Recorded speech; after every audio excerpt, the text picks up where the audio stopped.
ავტომობილების ნულოვანი გამბაჟების პერიოდი 20-დან 45 დღემდე გახანგრძლივდება. ამის შესახებ მთავრობის დღევანდელ სხდომაზე ნიკა გილაურმა და კახა ბაინდურაშვილმა განაცხადეს.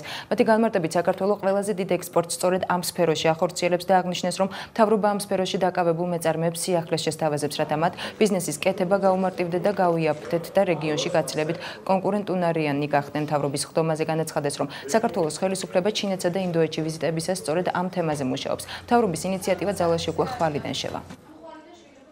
აზერბაიჯანი და სომხეთიდან სწორედ საქართველოში ჩამოდიან, თუ კი ადრე დაუშვათ ამ სამი რესპუბლიკიდან დადიოდნენ გერმანიაში და იცით რომ იქ იყო ცნობილი, ასე ვთქვათ, ავტომობილების ბაზრობები, სადაც ეს ხალხი დადიოდა და იქ ყიდულობდა. დღეს უკვე საქართველოში ჩამოდიან ისინი, საქართველო პრაქტიკულად უკვე გადაიქცა გარკვეულწილად ხაბად. ერთ-ერთ მთავარ საექსპორტო პროდუქციად, უბრალოდ რეექსპორტის პროდუქციად, ჩვენ პირველ ადგილზე გვაყავს უკვე ავტომობილები.